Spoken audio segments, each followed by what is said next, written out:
Okay, so shall we get started? Everybody? Alright, so what we're going to be doing is getting started by compactifying the class. Tell your friends you're done, you're going to be busy for an hour off the phones and make the class compact.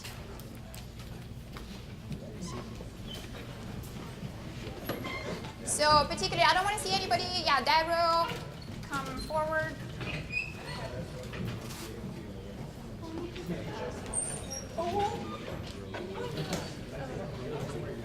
I don't want to see any holes, so make sure that there are no holes in between.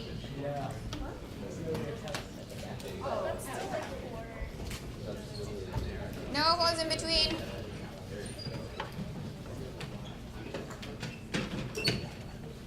Okay. Alright, so we're going to get started. Real quick, I just want to mention what's going to happen in the near future. So next week is the last week of classes. And so we're going to have 2 more learning modules. One is due on Monday, the other one is due on Wednesday. That's going to be it. So we're going to talk about, again, double integrals and do some more computations. Then we're going to have a discussion session over here, the one on Tuesday. So the quiz is over the whole semester. Okay? And it's graded on completion, as I told you. By email. So that means that if you show up and you take the test and you fill up all of the answers, that's it. You're good to go. I said like 100. So that removes hopefully the pressure of practicing. And that's going to be also an awesome practice for the final. And then what's going to come up after that is the calculus bowl on Friday.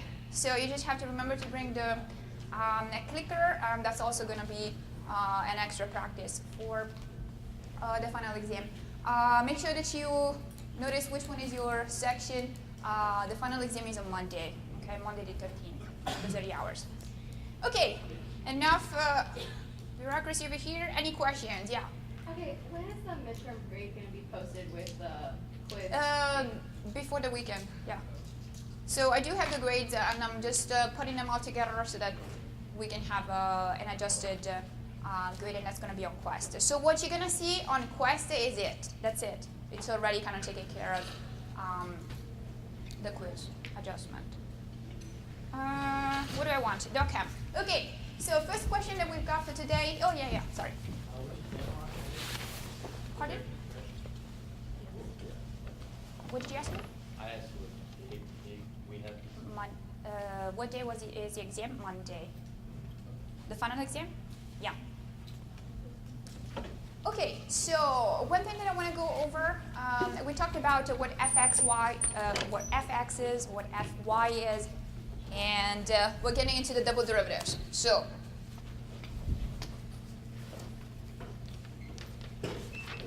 we've got a point, let's say 1, 2. Now we've got 3 dimensions, and the question for you is, what is the geometrical meaning of Fx at that point?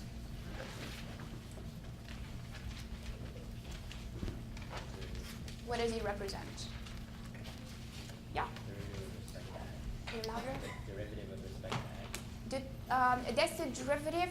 That's the meaning of the symbol? Very good. So that's the partial derivative of the function f with respect to the variable x, and that's going to be later evaluated at the point 1, 2.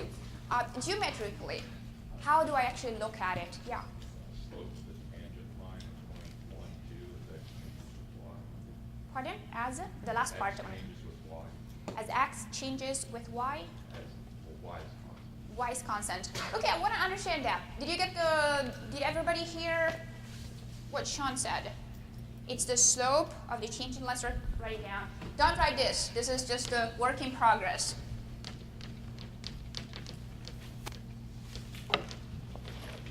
So we've got some ideas. That's going to be the slope of the tangent line at the point 1, 2.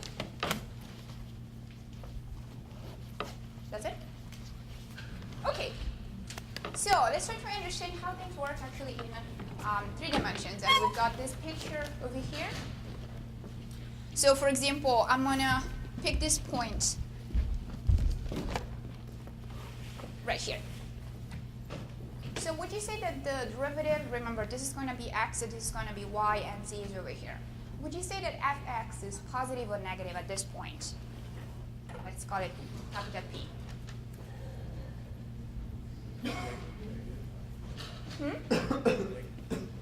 What's that negative? Negative over here. Why negative?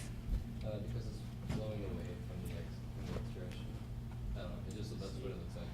What does it mean by flowing away?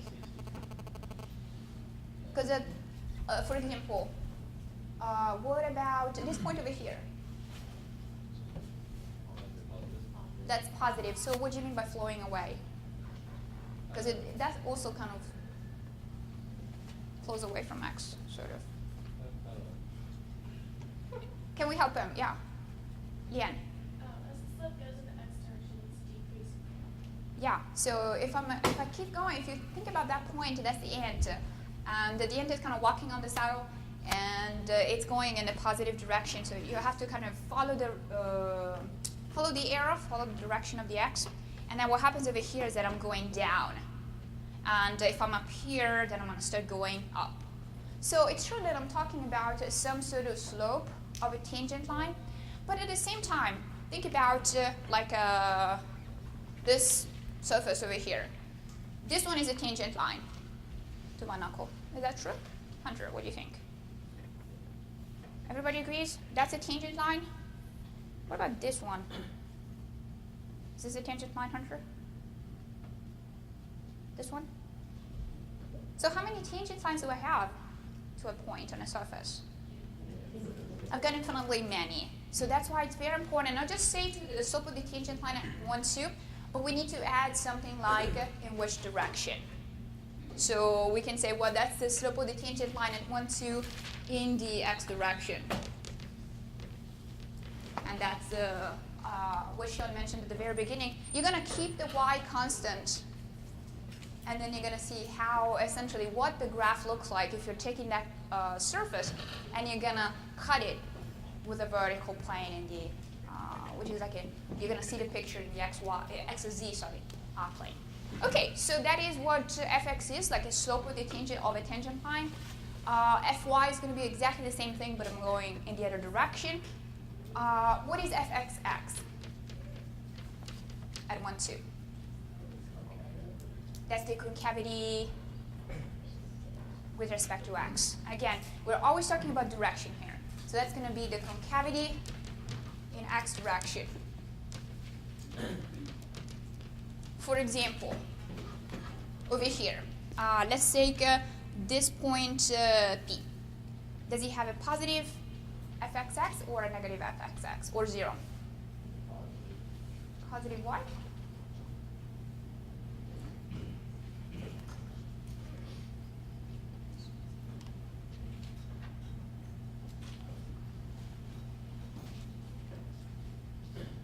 What am I looking at to decide whether it's positive, negative, or 0?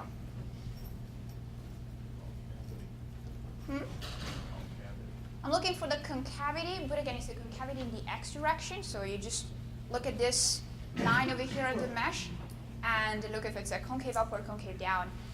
Now, the interesting thing about this point is that the fxx is actually positive, and what happens to the fyy? The fyy is negative. So in 2 dimensions, you can actually have like a saddle point. What it means is that it goes down in one direction, it goes up in the other direction. So these things can happen in 3 dimensions. Whereas in just 1 dimension, all you have is just concave up or down. That's it. So but here, the direction in which you're doing things really matter. All right, so now what I want you to do, guys, is think about this other object, fxy. 1, 2. What is this? So get together with a neighbor and start picturing this fxy. And also, of course, we do have the other one, which is fyx. Because here I'm taking 2 derivatives, and if I've got x and y to play with, I could take 2 derivatives with respect to the same variable or mix and match.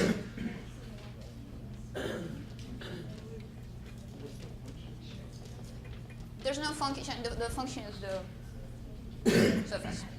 But just try to understand what is that it measures. What did you say FX is?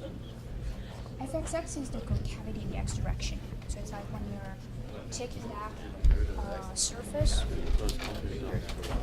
Yeah, you're just following the mesh, essentially. The mesh line in the x direction. So is Z zeros? No, Z is not necessarily zero. So you don't know what Z is? It depends on what the graph is, and what the function is. We don't know that. Oh, like, maybe. Oh, well, okay, gotcha. Yeah, 1, 2 is x, y, so it's where all of the lines are. Yeah, I'll put it hotter there.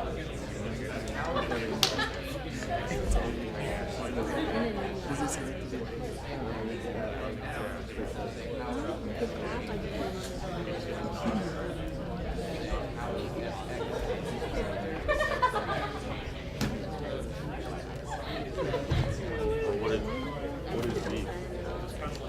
Oh, it doesn't matter. It doesn't matter. What does it matter? Doesn't matter. So It's a. So you have 1, 2. 1 means the x component. 2 is the y component, and that's the point that you're caring for. And then z is some. right, Whatever. Z is that. It's the height. It's the height. No. Because I've come here before and people Exactly. So you have this is the xy plane.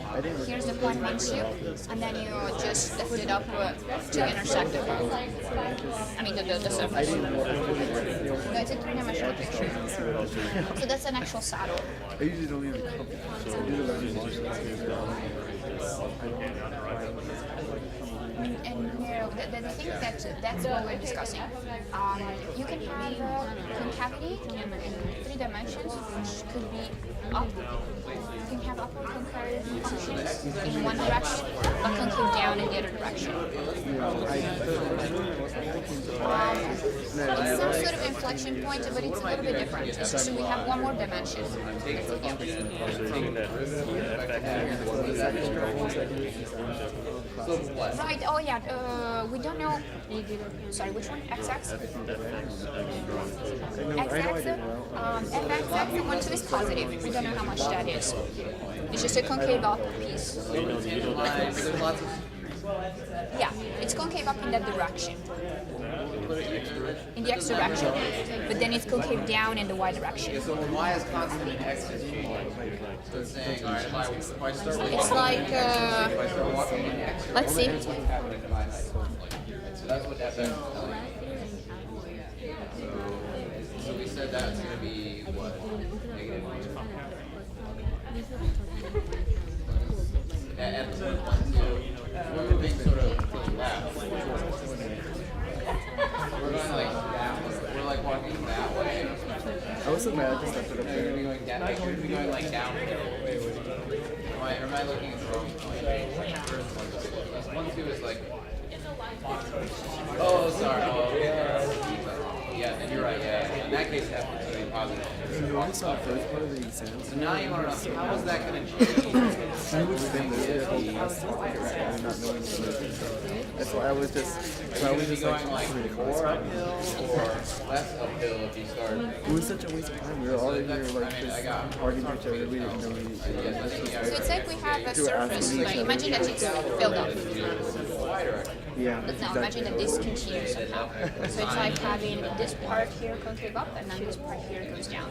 So it's a concave up in one direction, but concave down in the other direction. Yeah, whatever that is. Yeah, exactly. So that's what's going on. and you're talking about this point here? Yes, I'm talking about this over here. So if you're looking at the concavity in this direction, then it's like going up. Yeah, just be like It's change like a parabola up. And then if you go in the other direction, it's a down. definitely positive. But if you look at that point, Yeah, staring down the point. you look at that point, Yeah. then If you start moving in the y direction, oh, like Yep. concave down and Exactly. So that's just a pathological phase. Concave up. Concave up. Up is like this. Like, I mean, Concave down, yeah. concave down in the y direction. Correct. If you were thinking about this as like Concave up in the x direction. it's not as uphill. It's less uphill. Y direction. X direction. X is pointing towards you like this. Yeah. Like that. You guys discuss this. Do you have questions? It's just like So actually, the sign of that is x direction is compared to it doesn't necessarily matter. Yeah, just Oh, because you the know X that direction. the derivative. Sorry, say it again then. like So let's think about what happens at that other derivative point, right? in So the x you direction know the compared to first the one concavity in the y line, direction. right? So there, the derivative with respect to x is negative, right? And then what That's a very happens good thing. So we definitely have something like in the y direction? the derivative in one direction, and then we need to compare to the other direction. There's something like that going on, but it's not the concavity in the other direction. Not in like, it's not all in one Keep direction. thinking, keep drawing some pictures. So when I think of Breaking it concavity, I'm thinking, all right, well, what's happening if my like slope is like moving in one direction? So I guess the notion of concavity is more complicated. Because you have to sort of say like That's a good question. You just look at specify all of the these arrow. directions. Whereas in one dimension, it's just Yeah, like, well, so like this one is going this like, way, and the other one is going this way. way to go. Yeah, y is going towards me. Not necessarily. Is y going down? Not necessarily. Yes, the ant. So if you have an ant at 1, 2, then what happens is that if you follow the y direction, if it goes in the direction that the y points to, then it's going downhill. So then at that point, the axis goes. Yeah, if you're going in the x direction, which is towards Sim, then the ant goes uphill. Yeah, so if you Oh, start you have to look at the entire range, or it's hard to visualize. You look a little bit like Yeah, what's happening to the tangent lines in the y direction as you start moving in the x direction? positive in the x-axis and negative in the y. Exactly. That's a typical saddle point. Yeah. Yeah.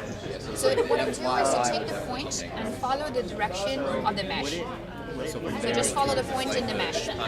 The mesh essentially gives me a nice lattice.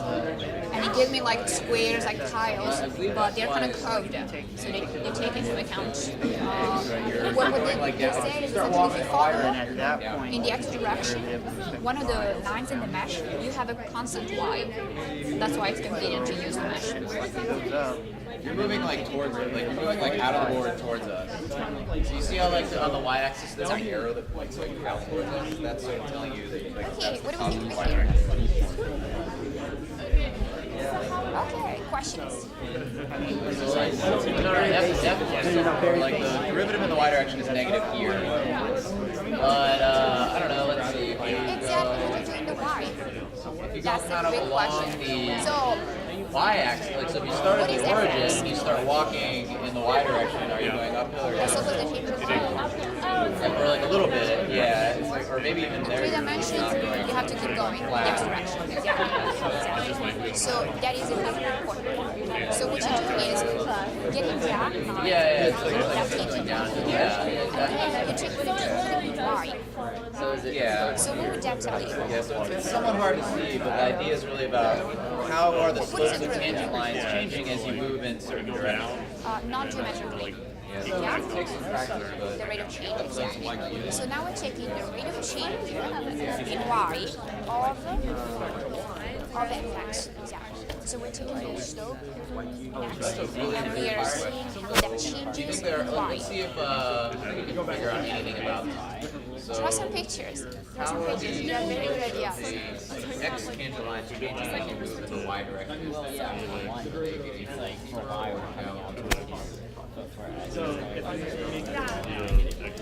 F sub x, So what do we have over then here? F sub x is increasing as y increases. We get stuck. F sub x sub y, or as we abbreviate F sub x y, is positive.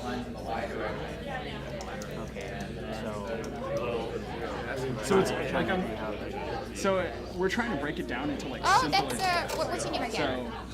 Harrison. That's a little bit of Harrison idea.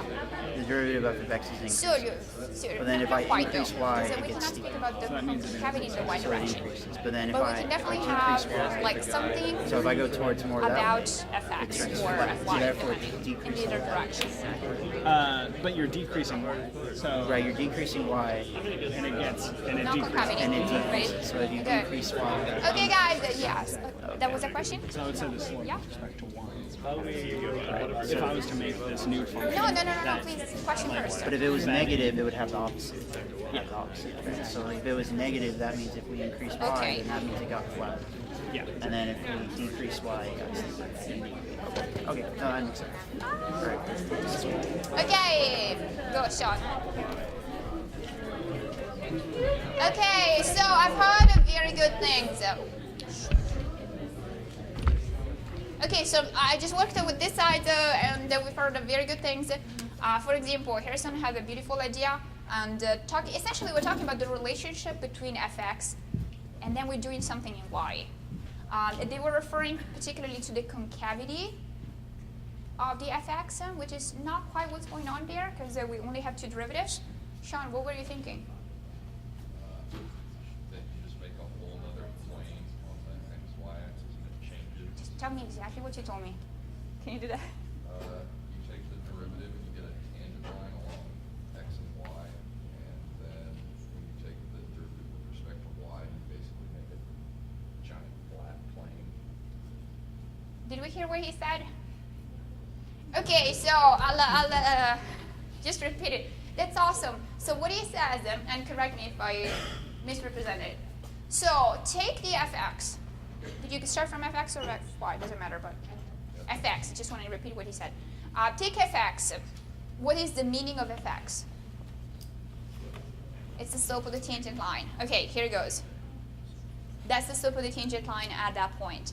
Now, if I'm taking a dy on top of that, what does a derivative represent? What does it measure?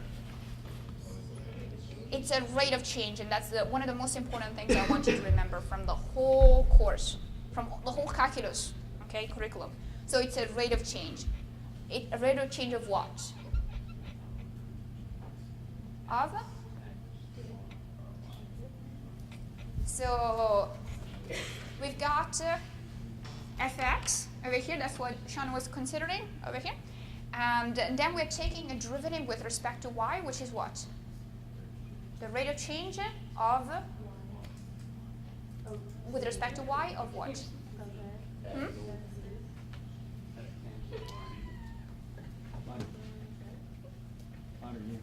Of that tangent line. Oh my goodness, yes. Okay, perfect. So what we have over there is I got distracted by laughing over here. Sorry. Is that funny though? It's like inside joke. Okay, then you have to when the cameras are off. Yeah. Okay, perfect. All right, so we've got this derivative over here. Okay, and that's going to be f of x. And now if I take a derivative with respect to y, you just told me it's a rate of change. So it's a rate of change of the slope. So we're letting the slope change.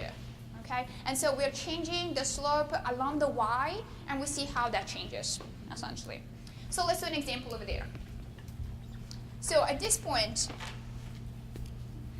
1, 2. Okay? So if I take the derivative with respect to x, I get this object over here. Okay? Now what I do is to kind of move a little bit kind of close by, and I just follow the mesh because it's easier. But technically, anytime we're talking about rates of change, we're talking about a limit. Okay? So we don't talk about something happening at a point, we're looking nearby. Okay, so I'm going to do this. I'm going to take this point over here, and I get this derivative, and then I get this derivative, and then I get this derivative. And so what happens is that I start with the derivative at the very back. It's a slope like this. Then I'm going to move a little bit closer to the front, and here's what happens to the slope. Then closer to the front. This is what the slope is. So what happens to the rate of change? I'll redo it again, but you have to look at me. This is the very back. Closer to the front? More to the front. What's happening to the slope? It's increasing. Very good. So would that be a positive or negative fxy? It's a positive one. It's increasing. So what is it measuring? The change in slope, like for example, one thing is the rate of change, like the slope of a tangent line, fx. Fxx is called concavity. How can we call fxy? The rate of change of the slope in one word?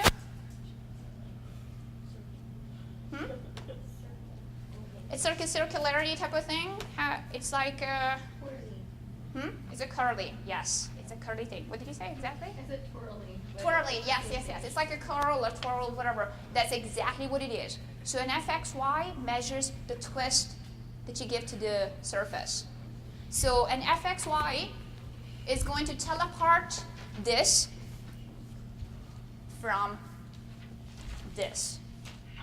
So when you, it's not very flexible. But anyway, like from here, here's everything okay. All of the tangent lines line up. And then what happens is that you twist them. So you get like some sort of curl, some sort of, yeah, like a twist. Does it make sense to everybody? That is a very important idea. So concavity, slopes, and the twist of the surface. Yeah. So fxy is the change in the slope of x as you travel along the y direction? Right. The thing is that actually it depends on the order in which we do these things. But there's a beautiful theorem which says what? What about fxy and fyx? How do they compare? They're the same thing, exactly. So what happens is that these two are the same thing. So it doesn't really matter. You're taking the derivative in x first, so you're looking at what happens. You're taking just one slope, and then you let the y change, or you take the slope in the other direction, and then you let the other variable change. So that's the same thing. Okay, very good. So at this point, I've got another problem for you. A little bit more computational, meaning compute an integral. There you go. Compute the integral, evaluate the double integral 5 minus x dA. Sometimes what dA stands for is just dx dy. It's just the area. And that's going to be the region over which we are integrating. So take your body and evaluate the integral without using the fundamental theorem of calculus. So I don't want to see any math in it. I would just want to see a picture, essentially. No, I don't hesitate to say. Thanks, so.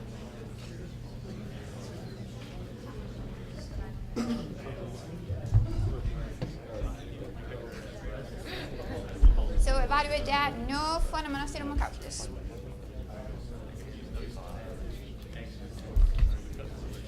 Okay.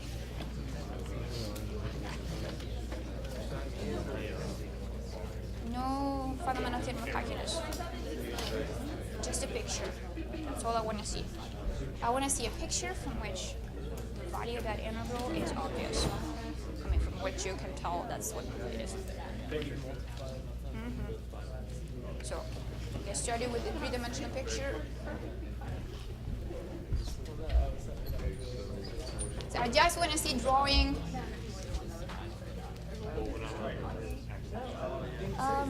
Okay, so let's investigate. Over here. Oh, look, he already started differently. So he's doing, what are you doing? He's doing 3D, and then you're doing, so anytime we have a three-dimensional thing, you want to make sure that you've got all of the axes labeled. So it's very important, for example, this picture represents what? You just had this curve and X, Y, okay. what would that So look here like? we're trying to integrate a function 5 minus x, over right? that Yeah, what region. would that look So like that's in, sorry. in This is just gonna in be 2 part I of mean, the like if you picture, just did that in the then we've like got the x something else happening in 3 multiple other dimensions. variables z because y is going to be taken out. So what would that look like? Exactly, So yeah, Z what is would f of x, y. so tell me about this line that you're drawing. Yeah. How did you know it looked like that? Because it's negative x and then like over that and then it's a 5. Okay. Picture, what do So you see? now, So let's What are the label- axes? Let's sort of darken this up and label it a little bit better. So which is the x-axis and which is the z-axis? So the vertical axis is a y. Z. Yeah, let's call it z because we're going to use y. I see that he's drawing something different. What do you think? Isn't there like a different dimension? Like So let's just call this guy the z-axis. Oh yeah, totally, and we'll have absolutely, absolutely. The y-axis will The sort of only be thing like that I was coming out pointing of out the is page. that he's doing a three-dimensional picture, So and yours is a two-dimensional. So what would it look like Okay, if you okay, now were it's much better. trying to draw this in Awesome. 3 dimensions instead? So there's something very nice about this, and that's that the function that you're using doesn't depend on y, right? So I mean, how does a function work? Right? So when you're graphing a function, how do you know what point should sort of live above like 1 on this graph? So what's the height above 1 on this graph? So what is a 5 minus x? Okay. So if I have you're the saying point like z x equal to equals 5 1, minus that's like x. probably somewhere right around there. So How do what- you know what the height of the point on the curve that sits above it is? They're good. That's correct. where What does it represent? I mean, if I like where it is draw in the line. Yeah, how do you z know? equals to 5 minus x. Like, What Yeah, does so it what would it look be in like? this case? There's 1. Yeah. 4. Yeah, the height would That's be what you 4. told me, that And so 5 this minus x this is function that you have here works the same way except for points You in sure the it's plane fine? now. So now in sort of 3 dimensions, we have like a plane sitting Think down about what we here, did on Monday. Is and that a you line? sort of pick the x-y coordinates of Oh, some point we in see that something plane. different. You guys stick talk those together? coordinates into the function, and then that tells you how high above the plane to go. So So same as here, the height does not depend wondering whether on we got a 9. the y and value, you got a right? plane. So for every single point, if you just start I don't know, moving the just- y value around, you're not Can going you to change convince the us height. that it's a plane, for So what example? would this look like as we started sort of coming out in the y direction, sort of out of the page? What would it look like? Just talk to him. Maybe, I mean, it's hard. I understand it's hard to draw, but what if you just had to like Okay. describe it to me in words? So you've convinced Like, them I would not about be able to draw comparison. Would it. it just be coming? What Yes, would be I coming think. out? What would it look like? How about comparison then? So what did we The draw whole over line here? be coming out? Yeah, so it'd sort of be like lifted out of the page, and what would that form? Yeah, it'd be like a wall or a plane or something. Okay. And so we want to know what is an integral telling us? Like what is this integral sort of? Yeah, well, so there's not a curve anymore. Yeah, so for one yes. dimension, So what it is would that? be So area under a essentially, curve. I seem to So what's understand the that sort the of higher, like the key next is dimension can up we analog draw of that? z equals to 5 minus x. Not That seems to be area an important under part. curve, it's blank under So what does blank. it look like? What are the blanks? Volume. Sure, Volume it's a line under, over here. What do we think over here? yeah, or surface or something. Yeah, so this is sort of the idea. So now think about how you could maybe hack out what the volume of this thing is going to be. What is, Okay, what is it so going to look why like? did you draw So that? in this picture, what would the So let's in try this to explain two-dimensional over picture, here. what would the sort of region be that you're finding the area of? Don't if explain this to was me. A Explain over one-dimensional here. integral. I don't know. Try to explain it. What are our bounds? So x is going from 0 to 5. Can you give us some So coordinates what would that so that we shade can in the area that you'd be finding if you integrated that from 0 to 5? x, y, z? Can you see the axis? This is the X. Yeah, So like over here. yeah. So shaded in form. Put the labels.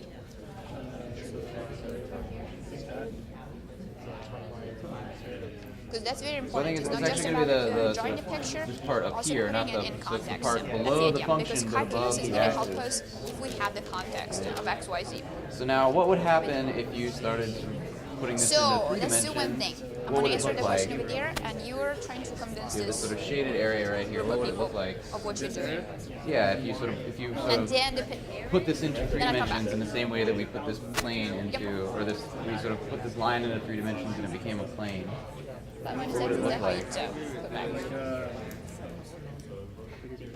Like a triangle coming out. Yeah, like a stack of triangles. Yeah, that's the same. How tall would That's this the stack same. of triangles How did- be? What is 5 minus x? So you're probably gonna have to look at what the domain It's is easy. again. Exactly. How tall would the But what stack does of it look like? triangles be? Line, line. The domain is the. Go back to Monday. Yeah, the sort of the stack, how tall the stack is what y, like y tells you how tall the stack is. So 3? Yeah. Okay. So I have this volume that's made of a stack of triangles of height 3. So is it a line or how would I something? figure out what its volume is? So think about how you figure out that volume now.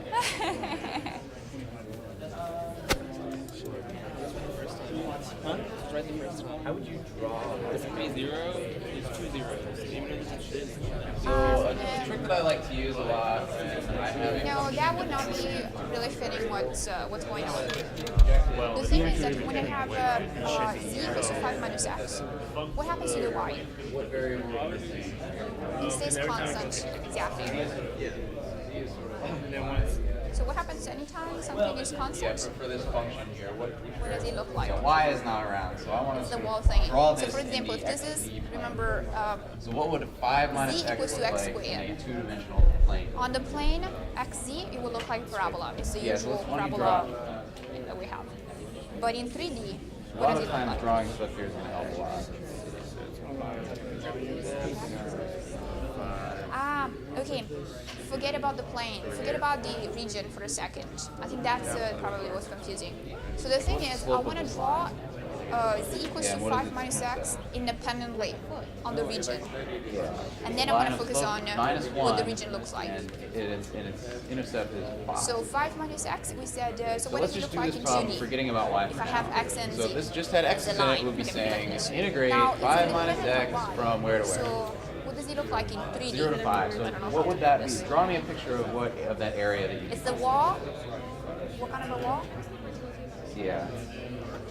I think you got too much now. So where's 5? This is the line. Sorry, yeah, so where's it's x a and band. 5? Very good, because It's it actually depends exactly on that the point of other intersection. variable. Is when you plug So in anytime it doesn't depend on 5, the other you get- variable, you just So translate this it. is how. So in the same way that So it's the way really you just find a random. height above a point whole on a thing, curve yeah. is by And sort of then plugging, the you whole like thing plug is the x random, coordinate in, and that- then and we're that talking function about goes to the y coordinate. bottom, The same the thing is area at the happening bottom. in 3 dimensions. I have a point in the plane. Yeah, that it's has not really up coordinates and down. x and y, In the picture, it's and like I a plug those depth. coordinates into the function, Yeah. and it tells me the Yeah, that's height a good above one. that point. So, Yeah. what is the Did you fact that miss there's some? not a y in that equation telling us? Let's check. So what Yeah, good happens? one, So that's if, I mean, let's just pretend that like this is what it looks like. In Okay, how is it going sort of here? in an x plane. What happens if I start moving in the y direction? What's going to Yeah, happen? so this is a beautiful picture. Yeah, so now, is nothing, this nothing is included happening, this right? The height of all the QB points part? stays the same because it doesn't have any dependence on Why y. is it- And so what you're going to have here is really just Oh, a gotcha. I think plane. in So you're here, going to sort of like lift this what do you think picture about like that? out of the paper. So like the y direction is now so this way. there is something that we want to draw It's z like, yeah, equals so it's to like coming x out of minus the paper, and 5. you're going to sort of just like lift What does this, it look like? this picture you've drawn like out of the page. Oh, yeah, yeah. And so Don't what worry about happens the when drawing. you So, like to the shaded tell region when me, you start lifting? What are you going to get? In words, what is that? What is it gonna look like? Well, it's going to sort of be like a box. So it's yeah, it's going to be sort of like a 3-dimensional triangle, right? It's going to be like a stack of triangles. And so how would you figure out what the volume of a stack of triangles is? What is that you're drawing? Okay, great. So I feel like you're like 99% of the Yeah. way done now. So That's not really what the yeah, so line exactly. is. You know that 5 you know the minus area x. of this triangle because that's something you knew when you were about yay tall, and The now you line just have to 5 figure minus- out how yes, tall this very good. stack of triangles. So if I'm just talking about the line 5 minus x equals to z, and I've got x over here and z over here, I'm just looking at the clock, okay. Then that's what it looks like. Okay. Now, we've got the third variable, which is the y. So what am I going to do with that? What happens to the y? Is there any y in the equation? No, so it means that the equation doesn't depend on y. So it's this thing. So anytime something doesn't depend on a variable, you just move it, like translate it in that direction. So it fills up all of the, like you have a constant. So at each point, you got like constant. It's constant. So it becomes a line. It becomes a plane with that same slope.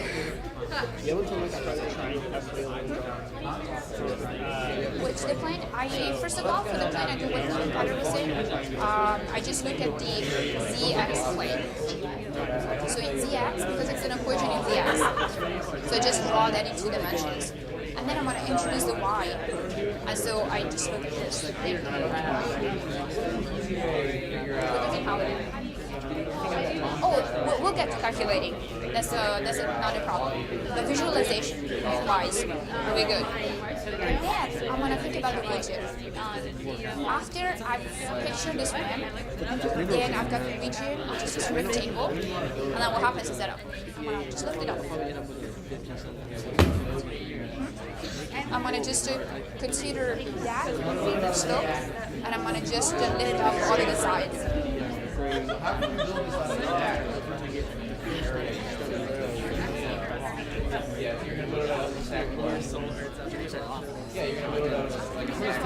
It's got some depth.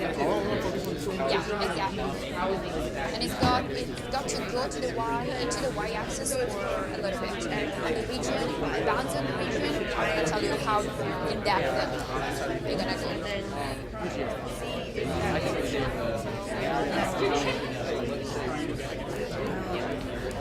I did it. Yes, and that's going to be just the area of that piece. But then it's a solid. This final is this is the one that's Depends on width. Yes. Whatever numbers, multiply them all. That's the answer. you start studying now. Start going over integrals again.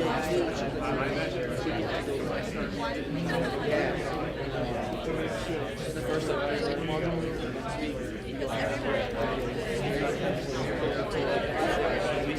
We're not doing any integration. We're not doing any just right. Yes. It just gets translated. Get notes from my classmate. Okay, guys. So what does it look like?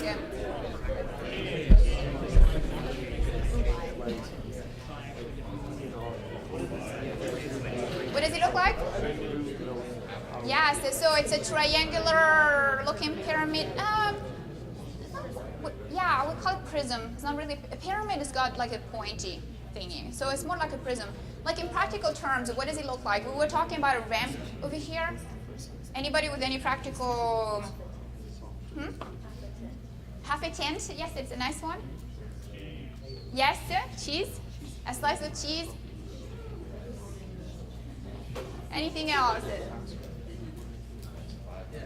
Okay, I think that really tells us that we are after lunch, because in my earlier section it was all about food, a slice of pizza, a slice of pie, and all of that. Perfect. Okay, so let's try to understand how we draw this. We've got, first of all, in 3 dimensions, we are integrating a function, right? And what's the function? The function is 5 minus x. So that's going to be my z equals to 5 minus x, f of x, y. So the function in 2 variables. All right, so we're going for this picture, which is a 2-dimensional picture at this point. Everybody good with that? Okay, this is a simple straight line. Slope of, what's the slope of that line? -1. It's a slope of -1, and does it have any y? No, it doesn't have any y, and that's the key.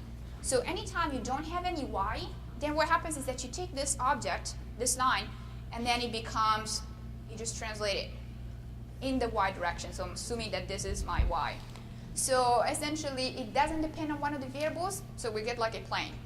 And remember the rule, the little rule that we discussed the other day. How many variables do we have? 3 variables. How many equations? One equation is just z equals to 5 minus x. So we're left with two different ways of moving around. So we are on a plane. We're not on a line. So that's really important. Okay, so here's a picture. Are you ready? There you go. So that's the slice of cheese. So basically, first we draw the function, I would say. First we're going to draw the function, which is this plane over here that you see. And then I'm going to look at the region, because I'm going to integrate this function over this particular region R which is just the rectangle, okay, 5 by 3. And so you see the x component is over here, so I've got the 5 and I've got the 3 over here. So what's the volume here? What's the volume of this thingy? 37.5. So essentially what we do is we can take the area of the rectangle, of the triangle, which is this face over here, and we can use the fact that the function doesn't depend on y to just say, okay, take this area and then multiply by the width. That's really just a formula for the volume of the prism. And so all we are using here is visualizing our functions in 3 dimensions, and we're using basic, like slicing, essentially. And realizing that when we're talking about an integral, a double integral, what we're checking is a volume. We have a double integral just because we have 2 variables like x and y. Okay, so what's the definition of a double integral? Like, what is this integral of a function xy dx dy? How can we make sense of this?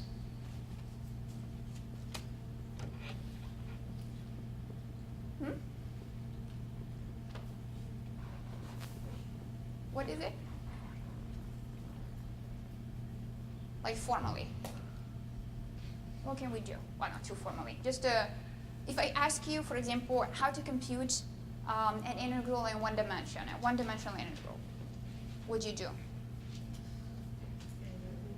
It's the area under the curve, and so how do you approximate it? Yes, we're using rectangles. We're using, remember, Riemann sums.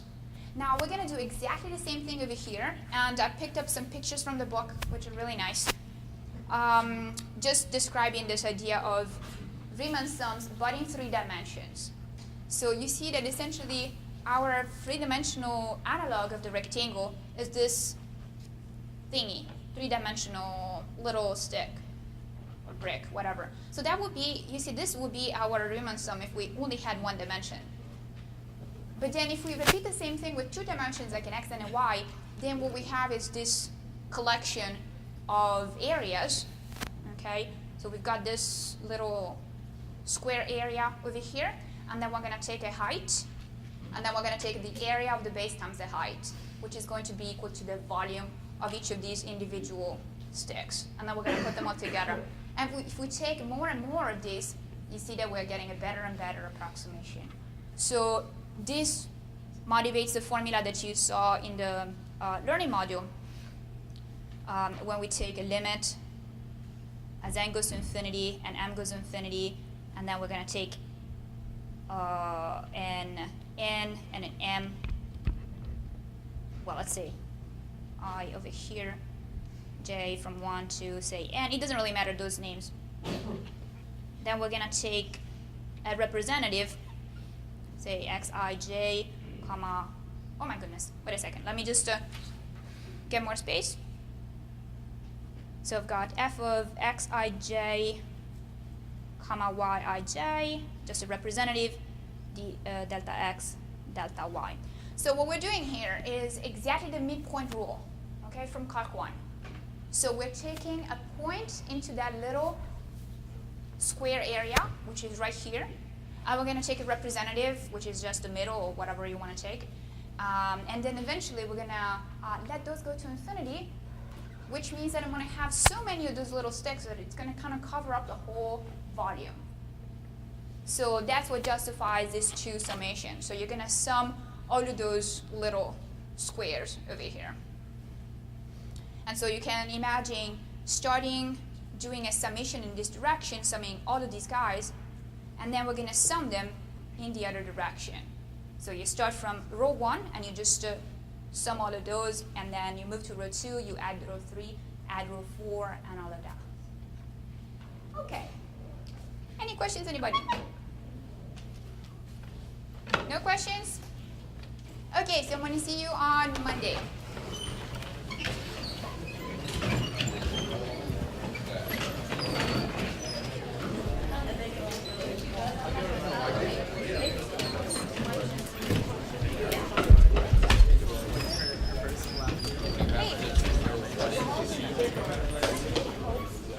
Sure. Just come with me Oh, to the yeah. office. How Yeah, I you doing? think I'm doing better, but like I've got double vision problems. That's why like it's hard.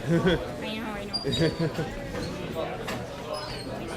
But it's getting better for sure. Like compared to like from day to day, it's been a lot better. Yeah, you so. can really tell though. Yeah, like just Maybe waking it up. gets tired. Yeah, like whenever I wake up, like I've got bad double vision, but I've noticed as days go on, like right now I've got pretty normal vision. So that's good. Okay.